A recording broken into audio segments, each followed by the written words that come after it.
Bases psicológicas de la educación musical de Edgar Willems. Capítulo 2. Las canciones.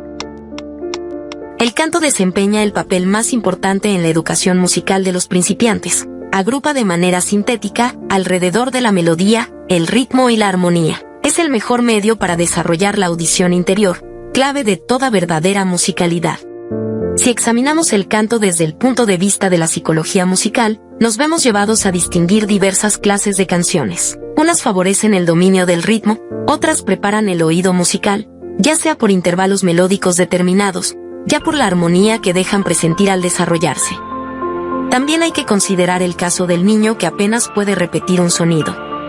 Merced a la iniciativa y al sentido de oportunidad del pedagogo, el niño será llevado insensiblemente hacia la música mediante canciones muy simples, que parten de una llamada, de un movimiento. Ni entre los niños más pequeños, ni entre los de la escuela primaria, hemos conocido casos desesperados de criaturas que no pudiesen cantar con sus compañeros. Hasta los adultos que se tenían por amusicales han podido hacerlo.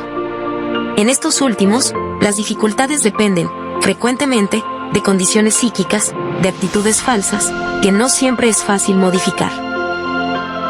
Pasemos revista a los principales géneros de canciones. Remitimos al lector interesado a nuestro libro La preparación musical de los niños, en el que damos ejemplos de diversas clases de canciones. Hay canciones de primer grado que parten, por ejemplo, de una llamada en tercera menor descendente, de golpes dados en una puerta, toc toc toc, de un saltito, hop hop hop, etc. También pueden partir de una palabra, buenos días, adiós, adiós, sí sí, no no, etc. En los jardines de infantes se conoce el aporte valioso de las canciones con mímica.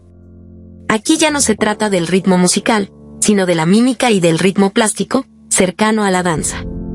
Pero por supuesto en estos grupos de niños el desarrollo general interesa más que el desarrollo musical. En este caso, el primero concierne ante todo al lenguaje, la mímica y la belleza del movimiento.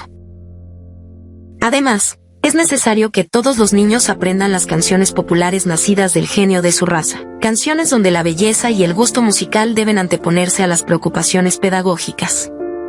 El educador se encargará más tarde de hacer una selección atinada y de insistir especialmente en las canciones populares interesantes desde el punto de vista del ritmo, de los intervalos, de los acordes o de los modos. Acabamos de citar 3 géneros de canciones importantes para los comienzos. Añadiremos algunas palabras sobre las canciones que más convienen para preparar el estudio del ritmo, de los intervalos y de un instrumento. Ciertas canciones ofrecen ventajas notables para el desarrollo del instinto rítmico, el estudio de los compases y de los valores de duración. El niño canta, por ejemplo, de manera impecable y sin darse cuenta, las negras, corcheas y semicorcheas en la canción de los péndulos y lo hace apoyando el peso de su cuerpo en una y otra pierna alternativamente, al movimiento de las negras. Para una canción como Al claro de luna, digamos, los pequeños marcan con facilidad, alternadamente, los primeros tiempos del compás y la subdivisión binaria del tiempo. Así, para el estudio de los compases, no se parte de la teoría sino de la práctica y se puede establecer un contacto natural entre los elementos métricos y el instinto rítmico. De esta manera el alumno une la ciencia al arte musical. Llamamos canciones de intervalos a las que empiezan con un salto melódico característico. Son especialmente interesantes las que empiezan con intervalos de tercera, quinta, sexta y séptima.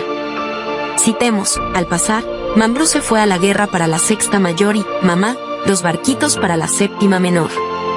Observemos también que las canciones que empiezan con una cuarta, como la Marsellesa, dan de hecho, una quinta invertida, salto de la dominante a la tónica, mientras que la verdadera cuarta exige que se parta de la tónica, salto de la tónica a la subdominante. Algunos intervalos, como la séptima mayor, faltan en las canciones populares, pero no es difícil llenar esta laguna. Las palabras en invierno, el frío daña los oídos, por ejemplo, se prestan para partir de una séptima mayor. Lo que proponemos para los principiantes tiene aplicación con alumnos más adelantados que, en tal sentido, pueden estudiar provechosamente los más bellos temas característicos de la literatura clásica, romántica y moderna. Se pueden señalar interesantes intervalos en las obras musicales. Corresponde al profesor ayudar al alumno a sentir los intervalos y a tomar conciencia de ellos. Las canciones simples pueden ser una ayuda valiosa para los comienzos de la práctica instrumental, donde el sentido del ritmo y el oído musical deberían ocupar siempre su lugar.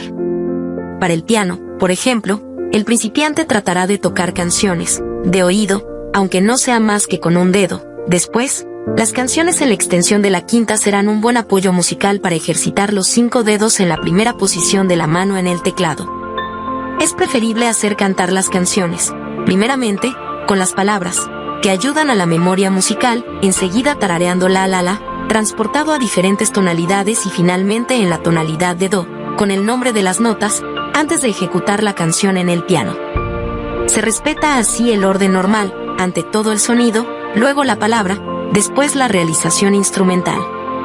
En el caso de un niño que no tuviera oído, lo que siempre es lamentable al iniciar el estudio de un instrumento, los profesores pueden verse obligados a invertir el orden. Empiezan con los dedos, siguen con el oído. En cuanto a las palabras, estas deberían, de todos modos, preceder a los dedos.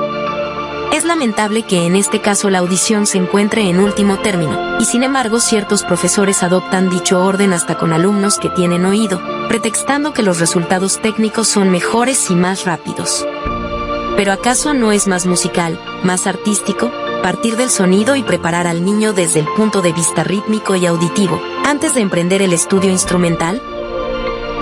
Las canciones, tan favorables para la educación del ritmo y de la melodía, escalas, modos, intervalos melódicos, pueden también servir de introducción inconsciente al mundo armónico.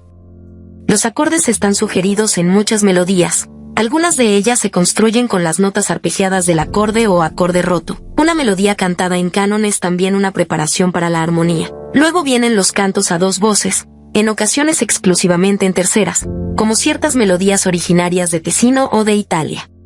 Algo más sobre la invención de canciones por los niños. Es importante, sobre todo desde el punto de vista de la vida interior, que el alumno, de cualquier grado que sea, sepa improvisar. Sin embargo, existe cierto peligro en inducir a los alumnos jóvenes a inventar, a componer y sobre todo a que hagan conocer sus composiciones en público.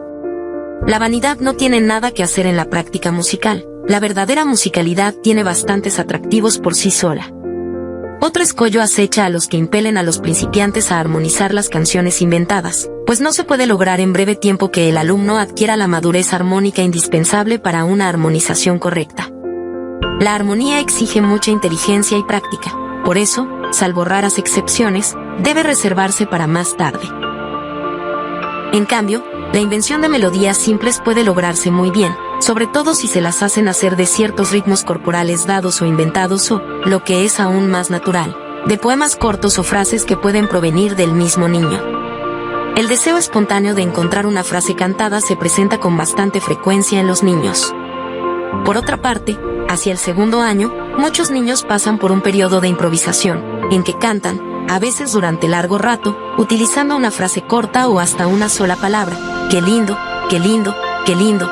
Canta, canta, o simplemente, traíala, etc. Desde hace algunos años se han introducido canciones populares en los solfeos y en los métodos instrumentales para principiantes, que reemplazan ventajosamente a los ejercicios de entonación o de técnica, con frecuencia metódicos, pero desprovistos de musicalidad.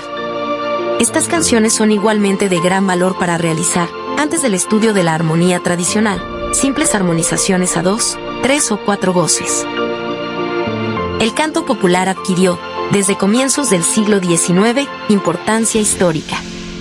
Desde entonces, fue tal el valor que los músicos de los países escandinavos, por ejemplo, dieron a los cantos de su país, que así llegaron a establecer, a veces sin darse cuenta, las bases de un arte musical nacional. En Francia, en España, en los países eslavos, buen número de músicos anotaron y dieron a conocer los cantos populares de diversas regiones, y algunos de los más grandes compositores se han inspirado en cantos y danzas del folclore de su país. La primacía del canto y de la melodía en la práctica musical ha sido puesta de relieve por más de un genio del pasado. Wagner escribió, el canto y otra vez el canto. El canto es, decisivamente, el lenguaje por el cual el hombre se comunica con otros musicalmente. El órgano musical más antiguo, más auténtico, más bello, es la voz humana. Solamente a este órgano la música debe su existencia. Para Telemann, cantar es el fundamento de la música en todos sus aspectos. Leopold Mozart, eminente educador, dijo: quien ignora que la música cantada debe ser siempre la mira de todos los instrumentistas, ya que en cada composición hay que acercarse a lo natural. Jans von Bülow llegó a afirmar que el que no puede cantar, con bella voz o no debería tocar el piano. Es evidente que, entre otras formas, cantando, el alumno descubre como por magia el sentido de un trozo musical, y por este medio, el tiempo real, el fraseo y los diversos matices agógicos, dinámicos o plásticos. Esto en lo relativo al canto. Con respecto a la melodía, en el pasado no era necesario defender su causa. Sin embargo, Haydn escribió: inventad una bella melodía y vuestra música, cualquiera sea su naturaleza, será bella y gustará, ciertamente. Es el alma de la música, es la vida, es el espíritu. También se puede decir con Ambroise, el célebre historiador de la música: solo la melodía, aunque sea cantada a una sola voz, reúne todos los elementos del arte musical, pues lleva en sí, junto al movimiento rítmico, el contenido armónico. Existe una relación directa entre la melodía y los sentimientos humanos. Por eso Beethoven pudo decir: la melodía es el lenguaje absoluto por medio del cual el músico habla a todos los corazones. Schumann también pensaba que si se tiene un corazón sincero, si se ha aprendido algo y si se canta como el pájaro en la rama, de allí saldrá la música más auténtica. Pero si la melodía ocupó un lugar de honor en la música del pasado, actualmente se la menosprecia y se da la preferencia al ritmo y a la armonía. El instrumento, también, se opone a veces a la naturaleza melódica de la música. Ciertas tendencias musicales de la actualidad exaltan los elementos físicos e intelectuales del hombre, a expensas de la sensibilidad, los sentimientos y la elevación del alma. Se sobreentiende que desde el punto de vista pedagógico hay que desconfiar mucho de la depreciación de la melodía y de la sensibilidad. Es evidente que no se trata de sentimentalismo, sino de sensibilidad afectiva, emotiva, que comporta el amor al sonido, tanto en lo que éste tiene de material como de espiritual. El corazón puede alcanzar grandes realidades objetivas. El hecho de que ellas sean de orden irracional y que resulte difícil poder demostrar su existencia, no disminuye su valor. Se puede admitir que algunos compositores, especializados en una dirección dada, valoricen un elemento determinado en detrimento de los otros. Algunos, mediante audacias discutibles, hacen tabla rasa del pasado, para adoptar un nuevo punto de partida. Con el tiempo podremos saber qué valor tienen los nuevos elementos propuestos en reemplazo de los que se quieren eliminar. Un hecho es indiscutible: ciertos elementos básicos, tanto humanos como musicales, deben ocupar su lugar en la educación. Así ocurre con la sensibilidad y su corolario, la melodía. Por ello, el canto, interior, sino vocal, que es la expresión más natural de la música, no solamente debe servir de punto de partida en el estudio de la misma, sino también acompañar al alumno en su desarrollo hasta las clases de virtuosismo instrumental o de composición. Esto no impide en modo alguno que la educación se lleve a cabo conforme a nuevas bases, más amplias que las del pasado, y que uno se libere de ideas preconcebidas que traban el curso normal de la evolución.